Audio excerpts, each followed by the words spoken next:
সম্মানিত প্রিয় দর্শক, আসসালামু আলাইকুম ওয়া রাহমাতুল্লাহি ওয়া বারাকাতুহু। সবাই কেমন আছেন? আশা করছি সবাই ভালো আছেন, আর আমিও আপনাদের দোয়ায় অনেক ভালো আছি। আজকে আমি আপনাদের মাঝে এমন একটা আমলের কথা শেয়ার করব, এমন একটা দোয়ার কথা শেয়ার করব, এমন একটা আল্লাহর সিফাতি নামের কথা শেয়ার করব, যে নামের আমল যদি আপনি করতে পারেন, বিশ্বাস করেন আল্লাহ পাক রব্বুল আলামিন আপনাকে ধনাত্ম বানায় দিবে। আপনার যদি টাকা পয়সার অভাব থেকে থাকে, আপনার যদি টাকা পয়সার দরকার হয়ে থাকে, তাহলে এই আমলটা করে আল্লাহর কাছে চাইবেন, আল্লাহ পাক রব্বুল আলামিন আপনার সমস্ত প্রয়োজন মিটায় দিবে। সমস্ত প্রয়োজন। দেখেন, আসলে আমরা আল্লাহর কাছে চাওয়ার মতো চাইতে পারি না। আল্লাহ পাক কী বলেছে? নবী সাল্লাল্লাহু আলাইহি ওয়াসাল্লাম বলছে যে তোমার একটা জুতার ফিতাও যদি ছিঁড়ে যায়, সেটা তুমি আল্লাহর কাছে চাও, মানুষের কাছে চাওয়ার কোনো প্রয়োজন নাই, কারো কাছে চাওয়ার দরকার নাই, আল্লাহর কাছে চাও। কারণ আল্লাহ পারে না এমন কিচ্ছু নাই, আল্লাহ সব কিছু পারে। আল্লাহ চাইলে আপনার রাতারাতি ধনী বানাই দিতে পারে, পারে কি না? হ্যাঁ, আল্লাহ চাইলে আপনি বিশাল বড় ধনী রাতারাতি গরিব বানায় ফেলতে পারে, পারে কি না? মাওলা তোমার লীলা খেলা কেউ বোঝে না, তুমি কাউকে রাখো গাছ তলাতে, মাওলা কাউকে রাখো বাস তলায়, মাওলা তোমার লীলা খেলা কেউ বোঝে না।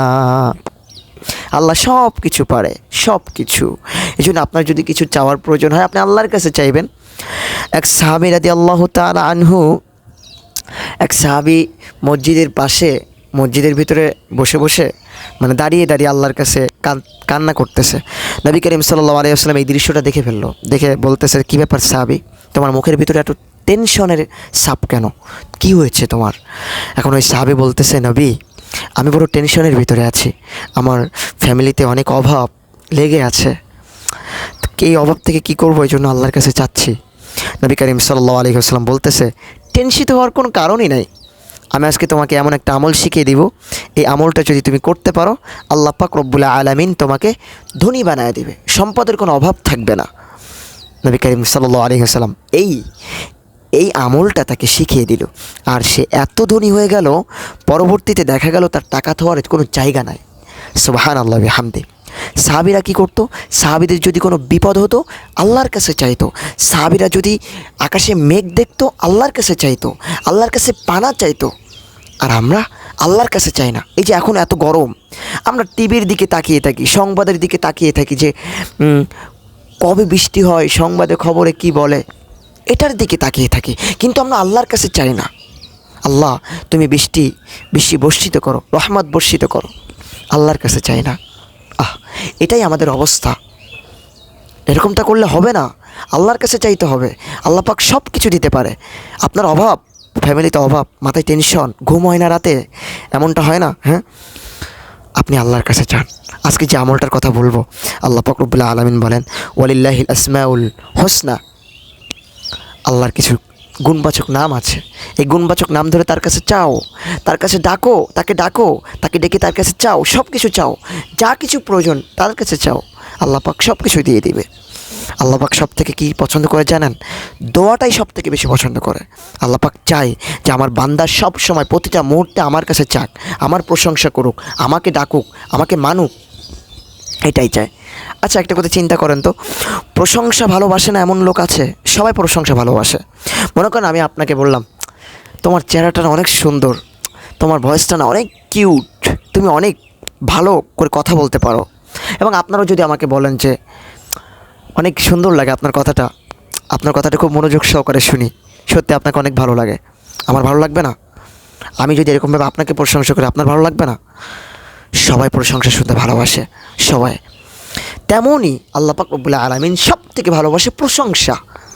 এই জন্য তো বলে দিয়েছে আল্লাহ সব গুনাহ মাফ করবে, শিরকের গুনাহ আল্লাহ মাফ করবে না। কেন জানেন? কারণ শিরকের গুনাহ আল্লাহ অনেক কষ্ট পায়। কারণ আল্লাহ পাক এত কিছু সৃষ্টি করার পর, এত নিয়ামত, এত কিছু, তারপরেও যদি আপনি আল্লাহর সাথে শিরক করেন, আল্লাহকে না মানেন, একে আল্লাহ ক্ষমা করবে? কোশ্চিন কালেও আল্লাহ ক্ষমা করবে না। এই জন্য আল্লাহকে মানুন, আল্লাহকে ডাকুন, আল্লাহর কাছে চান, তাহলে তো আপনি পাইবেন। নাকি চাইতে হবে না আল্লাহর কাছে? চাইতে হবে। তো যাই হোক, বেশি বকবক করবো না, এই আমলটা বলবো, এই আমলটা করবেন 100% গ্যারান্টি, আল্লাহ পাক রব্বুল আলামিন আপনাকে বড়লোক বানায় দিবে, ধনী বানায় দিবে, আপনার জীবনের সমস্ত গুনাহ আল্লাহ মাফ করে দিবে। এই আমলটা হচ্ছে আপনি ফজরের নামাজের পর কিংবা তাহাজ্জুদের সময় পড়তে পারেন। ফজরের নামাজের পর কারোর সাথে কথাবার্তা না বলে হাতের ভিতরে ফু দিবেন, ইয়া বাসিতু ইয়া বাসিতু ইয়া বাসিতু, এই আল্লাহর সিফাতে নামটা 10 বার পরে হাতের ভিতরে ফু দিয়ে মুখে হাত বোলায় দিবেন। ঠিক আছে, মুখে হাত বোলায় দিবেন। এরকমভাবে আমলটা করতে থাকুন, দেখবেন কোথা থেকে ধন সম্পদ আসা শুরু হয়ে গেছে আপনি নিজেও টের পাবেন না। কারণ আল্লাহ পাক সব কিছু দেওয়ার মালিক, আল্লাহ দিতে পারে। ঠিক আছে, যাই হোক, এই আমলটা সবাই মনোযোগ দিয়ে করবেন। ইনশাআল্লাহ আল্লাহ পাক রব্বুল আলামিন আপনার সমস্ত পেরেশানি দূর করে দিবে। শুধু তাই নয়, জীবনের সমস্ত গুনাহ আল্লাহ মাফ করে দিবে। পারবেন তো ইনশাআল্লাহ? তো আল্লাহ পাক রব্বুল আলামিন আমাদের সবাইকে এর ওপর আমল করার তৌফিক দান করুক। সবাই বলেন আমিন। তো আজকের ভিডিওটা এই পর্যন্ত। সবাই ভালো থাকবেন, সুস্থ থাকবেন। এখন আমি আপনাদের মাঝ থেকে বিদায় নিচ্ছি। আসসালামু আলাইকুম ওয়া রাহমাতুল্লাহি ওয়া বারাকাতুহু।